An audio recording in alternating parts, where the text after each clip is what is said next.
வணக்கம். இது உங்கள் பொலிட்டிக்கல் பார்க்க நான் உங்கள் நண்பன். இன்றைய தினத்துல சீமானனுடைய அரசியல் எதை நோக்கி போகுது அப்படிங்கிறது இன்னைக்கான வீடியோ. சரி, ஓகே. அவரை விமர்சனம் பண்ற அளவுக்கு நாம ஒன்றும் பெரிய ஆள் கிடையாது. அவர் அண்ணன், நான் தம்பி. ஏன்னா அவர் தம்பிக்கு தான் தரமா வச்சு செய்வார். ஏன்னு கேட்டீங்கன்னா அவரோட அரசியலே அந்த மாதிரி தான்.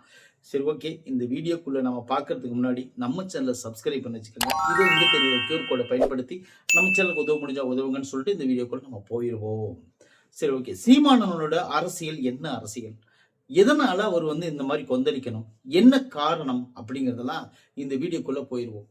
அதாவது எதிரி கட்சியான அரசியல், எதிரி கட்சியான திமுக கூட விஜய நான் முதலமைச்சர் ஆக்கிறதுக்கு தடையா இருக்க மாட்டேன், நம்ம டீம்ல இருக்கிற ஒரு 4 பேர் ஆதரவு கொடுங்கப்பா, ஒன்றும் பிரச்சனை இல்லை, விஜய் முதலமைச்சர் ஆகிட்டு போறாரு, அப்புறமேல் வேணுங்கும் போது நம்ம எடுத்து பழி வாங்கிக்கலாம்னு சொல்லிட்டு அவங்க அப்போதைக்கு ஒரு முதலமைச்சர் ஆகட்டும் அப்படிங்கிற ஒரு எண்ணத்திலையாவது அந்த எதிரி பயன்படுத்துறாங்க. ஆனா தம்பி தம்பி தம்பி தம்பின்ட்டு இவர் பண்ற விஷயம் இருக்கு பாருங்க. முதுகுல குத்துனா கூட பரவாயில்லைங்க, கண்ணை கட்டி முதுகுல குத்துனாங்க. எவ்வளவு பெரிய மோசமான ஒரு செயல் பாருங்களா. எனக்கு உண்மையிலே இவங்க மேல இருக்கிற ஒரு கோபம் என்ன தெரியுமா, இப்பதான் 10 நாள் தான் ஆச்சு, 10 நாள் தான் ஆச்சு விஜய் அண்ணா ஆட்சியில உட்காந்து.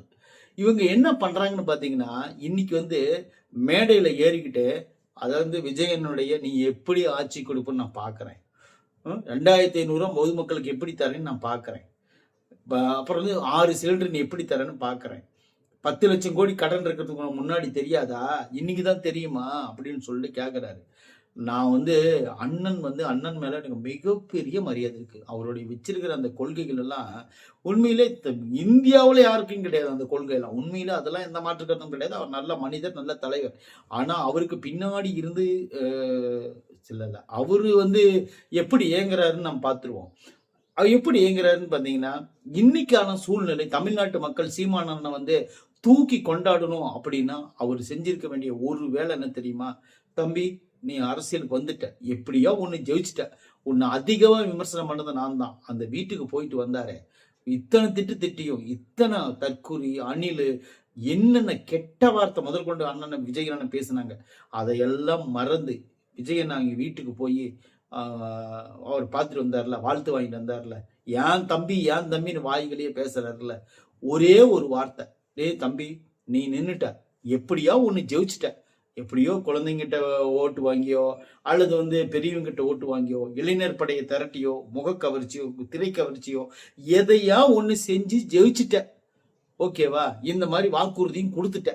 சரி, ஓகே, உனக்கு பின்னாடி நான் நிக்கிறேன், நீ இறங்கி போராடு, டாஸ்மார்க்க மூடுற, அம்மா உணவகத்தை திறக்கிற, இந்த மாதிரி தொடர்ந்து பெண்களுக்கு பாதுகாப்பு அளிக்கிறதுக்காக எல்லா விஷயம் பண்ற, கஞ்சா போதை ஒழிக்கிற, இதுதான் என்னோட திட்டமும். தமிழ் தேசியம், தமிழ்நாட்டை ஆளணும், ஒரிஜினல் தமிழன் விஜய் நீ ஆள்ற, நீ தமிழ்வாதி தான், நான் ஒத்துக்கிறேன். அதனால நீ செயல்படு, நான் உனக்கு பின்னாடி நின்று நான் உனக்கு செயல் கொடுக்குறேன், நீ பயப்படாத, நான் அண்ணன், நான் இருக்கேன். இதுதான் ஒரு அண்ணன்.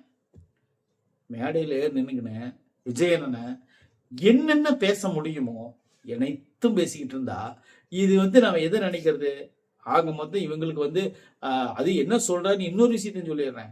நாங்க நல்ல வேலைங்களா எல்லாத்தையும் தோக்கடிச்சிங்க, ஒரே 4 பேர் மட்டும் சட்டசபைக்குள்ள நாங்க போயிருந்தோம், எல்லா பயிலும் வெளியே வந்திருப்பான் அப்படின்னு பேசுறாரு. நான் என்ன சொல்ல வரேன்னு பாத்தீங்கன்னா, சட்டசபை ஒரு வாட்டி தான் கூடியிருக்கு, ஒரு வாட்டி அந்த ஒரு டைம் அந்த பெரும்பான்மை நிதிக்கிறதுக்காக, அடுத்தது இந்த 2 டைம் கூடிக்குன்னு நினைக்கிறேன். அது அதாவது இன்னும் முழுசும் எதுவும் பண்ணல, 10 நாளுக்குள்ளேயே இத்தனை எதிர்ப்பு தெரிவிக்கிறாரு இவர். நான் என்ன பாத்தீங்கன்னா, ஒரு சீட்டு கூட இதுக்காக ஜெயிக்கல, எந்த இடத்துலயும் பெருசா ஒன்னும் பிரதிபலிக்கல, அவரே டெபாசிட் வாங்கல காரைக்குடியில. அதை தாண்டி அப்புறம் என்னத்தை நம்ம பேசுறது, வேற ஒண்ணுமே பேசுறதுக்கே வாய்ப்பே கிடையாது. ஆனா வீரமும் மானமும் உயிரென்று அப்படின்னு பேசுறது கரெக்ட் தான், நான் இல்லைன்னு சொல்ல. ஏன்னா தமிழனுக்கு என்னைக்குமே வீரம் மானம் இதெல்லாம் கொஞ்சம் சூடு சோதனைகள் கொஞ்சம் அதிகமாகவே இருக்கும். ஆனா இருந்தாலும் ஏன் தம்பின்னு வாய்க்கிலேயே பேசுறாருல்ல, அந்த தம்பிக்கு நீங்க என்ன நல்லது சொன்னீங்க, இதுவரையிலும் ஒரு நல்லதும் கிடையாது. அந்த தம்பியை நீங்க தரக்குறைவா பேசுனீங்க, அந்த தம்பி கேவலப்படுத்துனீங்க, அந்த தம்பியை என்ன சொல்ற தரங்கட்ட வார்த்தைகளால பேசி அந்த தம்பியோடைய வாழ்க்கையை டேமேஜ் பண்ணி விட்டீங்க. புருஷ பொண்டாட்டி குழந்தைங்க பிள்ளைங்க அப்பா அம்மா அந்த சொந்தக்காரன் மந்தக்காரன் அவங்க பர்சனல் லைஃப் எல்லாத்தையும் பேசுனீங்க. எல்லாத்தையும் அவருடைய பாடி லாங்குவேஜை பேசுறீங்க, அவருடைய பேசுனா என்னென்ன பேசுறாங்கன்னா அதை டேமினேட் பண்ணி பேசுறீங்க. அதாவது வந்து உங்களுக்கு என்னென்ன தெரியுதோ அனைத்தும் பேசுனீங்க போன தேர்தலில். இது எல்லாம் எனக்கு தேவையில்லை, எனக்கு சீமானன் வந்து ஒரு நல்ல மனிதர் அப்படின்னு சொல்லிட்டு போய் பார்த்தாரு பார்த்தீங்களா? அவரை நேசிப்பாங்களா? இல்ல வந்து வந்து பார்த்துட்டு போன ஆளையே வந்து இந்த மாதிரி வீட்டுல பார்த்துட்டு போய் வாழ்த்து வாங்கிட்டு போன ஆளையே வந்து இந்த மாதிரி மேடையில ஏறி நின்றுட்டு இப்படி பேசுறாங்களே, இவங்கள மக்கள் நேசிப்பாங்களா? இதுதாங்க உங்களுக்கு தோல்விக்கான முக்கியமான காரணம், வேற ஒன்றும் கிடையாது. நான் கூட நாம் தமிழர்ல பயணிச்சு வந்தான் இந்த அண்ணன் விஜய் அவர்கள் வர்றதுக்கு முன்னாடி. அதுக்கு முன்னாடி நான் பயணிச்சா உங்களுக்கு தான் நான் ஓட்டும் போட்டேன் போன தேர்தல். அது எனக்கு சொல்றதுக்கு ஒன்றும் பெருசா இது கிடையாது, உண்மைதான் நான் சொல்றேன். அந்த அளவுக்கு நான் வந்து நம்ம சீமானனோட ஸ்பீச்சை கேட்பேன், அவர் பேசுனது கரெக்டா இருக்குன்னு நான் நம்புவேன். ஆனா அப்ப இருந்த அரசியலுக்கும் இப்ப இருக்கிற அரசியலுக்கும் ரொம்ப டவுன் ஆயிட்டாங்க. அவங்க ரொம்ப டவுன் ஆயிட்டாங்கன்னா அதுக்கு காரணமே வந்து இவங்க வந்து விஜய் அண்ணன் மேல வச்ச அந்த மிகப்பெரிய ஒரு விமர்சனம் தான் காரணம், வேற ஒண்ணுமே கிடையாது. சீமானன் இன்னைக்கும் வந்து 10-20 இடத்துல வந்திருக்கலாம், விஜய் அண்ணனை தொடாம இருந்திருந்தா.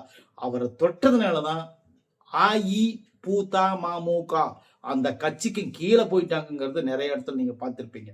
அந்த கட்சி 15,000 ஓட்டு ஒரு இடத்துல வாங்கியிருக்கு, இவங்க வெறும் 6,000 ஓட்டு வாங்கியிருக்காங்க.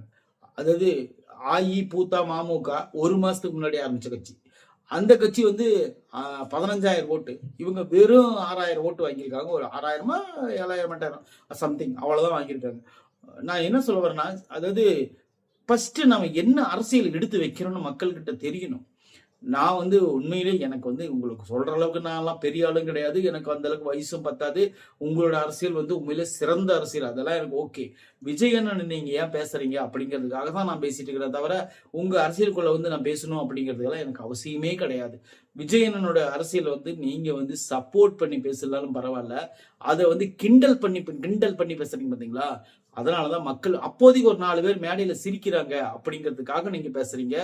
ரெண்டாவது வந்து பாத்தீங்கன்னா வியூஸ் அதிகமா போகும், நம்மளுக்கு வந்து ரெவின்யூ கிடைக்கும் அப்படிங்கிறதுக்காக நீங்க பேசுறீங்க. அதெல்லாம் வேற, எனக்கு அதெல்லாம் வந்து நீங்க விஷயமே கிடையாது. நீங்க என்னமோ பேசுங்க, என்னமோ பண்ணுங்க, ஐ டோன்ட் கேர், நான் அதுக்குள்ள வரவே கிடையாது. ஆனா விஜயனை பேசும்போது பாடி லாங்குவேஜ பேசுறது, அப்புறம் வந்து இப்படி பண்றாருல கில்லி படத்துல அதை பேசுறது, அப்புறம் ஒரு தடவை சும்மா இன்னொரு தடவை நான் சொல்ல அப்படிங்கிறது பேசுறது, இதெல்லாம் வந்து எதை காட்டுதுன்னு பாத்தீங்கன்னா, நீங்க பேசுறதுல மக்கள் ரசிக்கிறாங்கன்னு நினைக்கிறாங்க. ரசிக்கல. அவங்க என்ன நினைக்கிறாங்க நான் சொல்லட்டுமா? ஒரு படம் ஒரு சீரியஸா போயிட்டு இருக்கிறதுல ஒரு காமெடி சீன் வந்தா என்ன பண்ணுவோம்? நம்ம சிரிப்பும் இல்லை, அந்த மாதிரி என்டர்டெயின் பண்ணிட்டு போறாங்க. அவ்வளவுதான் விஷயம் தவிர நீங்க தோன்றதுக்கான காரணம் அதுதான், வேற ஒண்ணுமே கிடையாது. நீங்க ஹீரோவா வாங்கினா ஏன்னா நீங்க ஒரு காமெடினா போயிட்டு இருக்கிறீங்க அப்படின்னு சொல்லிட்டு நிறைய பேர் வலைதளங்களை பேசி நீங்க கேட்டிருப்பீங்க. மற்றவர்களை போல உங்களை வந்து டேமேஜ் பண்ணணும், உங்களுடைய கட்சி வந்து எதுவும் நான் பேசணும் அப்படிங்கிறதுல எனக்கு ஐடியாவே கிடையாது. விஜயன்னு பேசுனீங்கன்னா கண்டிப்பா நான் வந்து இந்த மாதிரி ஒரு வீடியோ நான் பேசிதான் நான் ஆகணும், வேற வழிகள் இல்லை. ஏன்னா உங்க ஆளுங்க பேசுறத விட நாங்க ஒன்றும் பெருசா பேசி போய் உங்களை டேமேஜ் பண்ண முடியாது.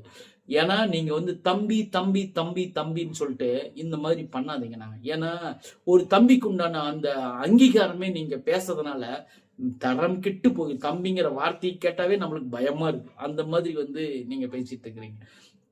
இறங்கி அட்றா தம்பி, நான் இருக்கிறேன், நீ ஆட்சிக்கு வந்துட்டு இல்ல, நீ சுத்தமான தமிழன், நீ ஆட்சிக்கு வந்துட்டு இல்ல, நான் உனக்கு பின்னாடி நிக்கிறேன், நீ இறங்கி அடி, நான் பாத்துக்கிறேன், நான் அண்ணன் நான் இருக்கிறேன்னு சொல்லி பாருங்க. இன்னைக்கும் தமிழ்நாட்டு மக்கள் அனைத்து பேரும் சீமானன் தலைமையில தூக்கிச்சு கொண்டாடிடுவாங்க, எந்த மாற்று கருத்தும் கிடையாது. ஏன்னு கேட்டீங்கன்னா விஜயனனுக்கு இருக்கக்கூடிய அந்த மாசு காரணம், அந்த மாசு வந்து விஜயனனுக்கு மேல சீமானனுக்கு இருக்கு. அவர் ரொம்ப நாளா 16 வருஷம் பயணிக்கிறாரு. அப்படிங்கும்போது அவருக்கு ரொம்ப கிரௌடு, அவருக்கு ரொம்ப இது இருக்கு, பவர் இருக்கு. அந்த பவரை பூரா பேசியே தீர்த்துட்டீங்க நீங்க. அவங்கள பத்தி விஜய் பத்தி பேசியே இந்த பவரை தீர்த்துட்டீங்க. இப்ப பவர் லோ பேட்டரி ஆயிருக்கு. இந்த லோ பேட்டரி சார்ஜர் ஒரே ஒரு சார்ஜர் விஜய் அண்ணன் மட்டும்தான். நீங்க விஜய் தம்பி நீ இறங்கி ஆடுறா, நான் பாத்துக்கிறேன், அண்ணன் நான் பின்னாடி நிக்கிறேன், உனக்கு என்னடா வேணும் அப்படின்னு சொல்லிட்டு ஒரே ஒரு வார்த்தை நீங்க பேசியிருந்தீங்கன்னா இன்னைக்கு தமிழ்நாடு மக்கள் பூரா சீமானனுடைய ஸ்டேட்டஸை வச்சிருப்பாங்க தன்னுடைய வாட்ஸ்அப்ல. இந்த மாதிரி தான் வந்து நடக்குது. சரி ஓகே, நீங்க இன்னும் தொடர்ந்து விஜயனன் எதுங்க, என்ன ஒரு 8.22% வந்து இப்போ ஒரு 3.99 4% வந்திருக்கா, அந்த 4 2 மாறட்டும். அதை பத்தி உங்களுக்கே கவலை இல்லைங்கும் போது நான் என்ன பண்ண முடியும்? நன்றி. வணக்கம்.